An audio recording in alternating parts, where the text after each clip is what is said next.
And that moves us into our next story of the day. Again, if you haven't hit that like button, hit that subscribe and like button. It does yeoman work with supporting the show here. Well, as we've covered, Joe Biden went to California, at least on the West Coast for this specific one, and was eating chocolate chip ice cream on our Sunday episode. And it's not worried about the economy, but he's worried about the global economy as a whole. When you got inflation going through the roof, as we just spoke about, you got CPI going through the roof, energy costs going through the roof. Hell, the ice cream that he's literally eating is up 13.6 or 13.9% from last year, but he's not worried about anything. He just thinks we're all idiots. So President Joe Biden thinks you're an idiot.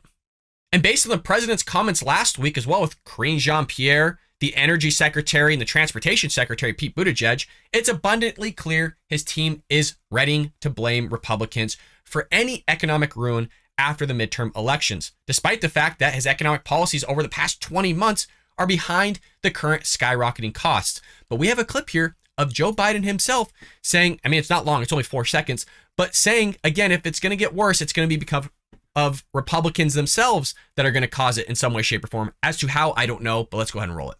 If Republican wins, inflation is going to get worse. It's that simple.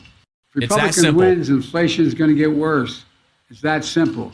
I just had to play it twice because it's remarkable that that if Republicans win the midterms, inflation is going to get worse. And like I said, there's a subset of Americans that are fully on board with this. They actually believe it. Well, Biden's declaration came the same day that the Bureau of Labor Statistics Consumer Price Index, the CPI that we were referring to in the first segment, reported that inflation was hotter than expected in September and rose to 8.2% year over year, meaning he is beating out not just the expectations for CPI, but also inflation as well. That is now the 12th straight month with inflation year over year about 6%, meaning he's not even anywhere close to where he should be, but somehow he's blaming this on Republicans and saying, again, if it's going to get worse, it's their fault. Look, here's his tweet from October 16th. If Republicans in Congress get their way, prices will go up and inflation will get worse. It's that simple, which you saw him echo in that clip itself. The guy's not here with us, folks. I mean, either is his freaking administration. Pete Buttigieg, Janet Yellen, Karine Jean-Pierre. I mean, everybody else is touting this whole message. Somehow Biden wants you to believe that Democrats have a handle on inflation and GDP will only add to the worries. Of course, though, throughout 2021, America was also experiencing inflation, albeit at a slightly slower rate. For example, in July 2021, the U.S. saw an annualized rate of inflation of 5.4%. The president claimed that the surging costs were due to a roaring economy, but that it wouldn't last long. Mind you, if you go back, all of us were talking about how it's going to get worse, that we're probably going to head into a recession. Everybody that had half a brain saw it. We all saw this coming, especially when you saw how much money they pumped in the economy because of COVID-19 with these stimulus checks. And then you got the Inflation Reduction Act talking. They wanted to just continue to throw out this infrastructure package, which is pumping the money full of economy. And then they can't fathom why it would increase 3, almost 4%. Quote, some folks have raised worries that this could be a sign of persistent inflation, but that's not our view. Our experts believe, and the data shows that most of the price increases we've seen were expected to be temporary. Well, that didn't work out so well, did it? Because now we're going on month after month here, 12 consecutive months rather, of inflation. And it seems like it's going to be some time here until it gets down. If you notice, the Federal Reserve has been increasing interest rates by 0.75%. And it's only decreasing it by 0.1% or sometimes 0.2% of inflation after each month. So it's not having that much of effect. And again, it's all a balancing beam because we are in a small recession. But if they screw this up, it could dive into a deep, deep recession and really mess things up. So it is a balancing beam act from the Federal Reserve. It was not temporary and in fact only worsened after those comments.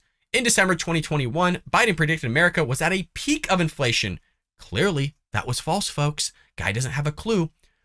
What Biden never mentions is the data indicates his party's almost $2 million, wow, I'm not even close, $2 trillion stimulus called the American Rescue Plan, which Karine Jean-Pierre loves to talk about all the time, passed in the spring of 2021, deserves blame for high inflation. Larry Summers, a Harvard professor, so the guy's not an idiot, and former economic advisor to President Barack Obama, warned that the package would overstimulate the economy and cause inflation. Leftists dismissed his concerns. He's a part of your party. Freaking A. He called it, we all called it, but somehow the Biden administration just missed it. He called the bill the most irresponsible economic decision in more than 40 years. Yeah, I would say so. It's amazing how you had Barack Obama having a terrible foreign policy decision with the Iran nuclear deal. You go to Trump. Trump tries to fix everything that Obama basically destroyed. And then now you got Biden in office destroying everything that Trump created and fixed and screws everything up and tries to implement certain policies, meaning i.e. the Iran nuclear deal, tries to put that back in place on top of this irresponsible economic package. So now we got a bleep storm happening, not just on a global level, but also on a domestic level. Now it looks like Summers was right. Never one to take responsibility. The president has also blamed another person for his economic woes, which is Russian President Vladimir Putin. After Russia invaded Ukraine, the Biden administration shifted the blame for the rising cost of goods, calling it the Putin price hike, which we've covered at length here on the Bald Brad Show. In June, Biden claimed, "I understand inflation is a real challenge to American families." I mean, he is still touting that message. Everything's a challenge to them. At no point have we had one single crisis here in America. They still think the border's a challenge, even though since he's taken office, you have about 5 million illegal immigrants that have crossed through the U.S.-Mexico border in 18 months.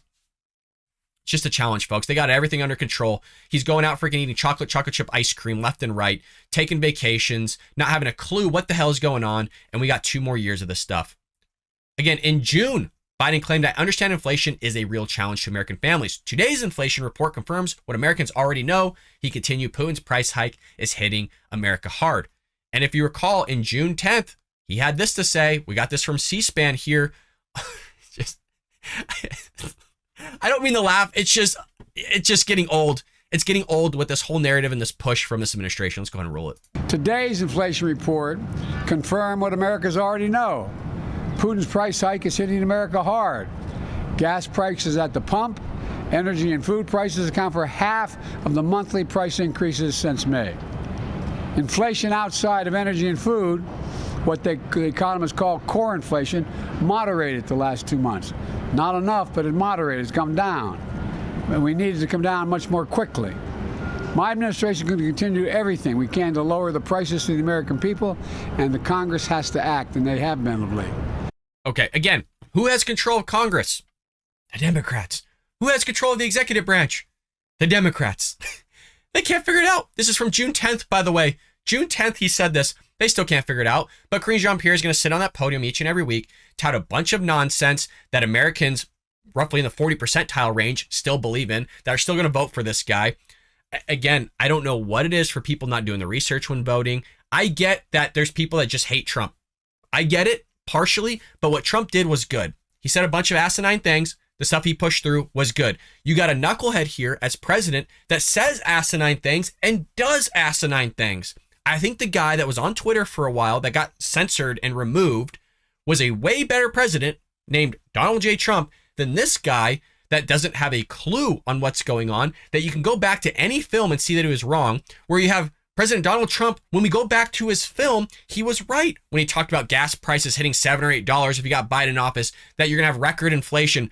I mean, you can go after these old clips of President Donald Trump saying things and coming true, where you got this knucklehead, President Joe Biden, saying things that aren't coming true, not fixing anything, making things worse. And I'm going to end the segment here.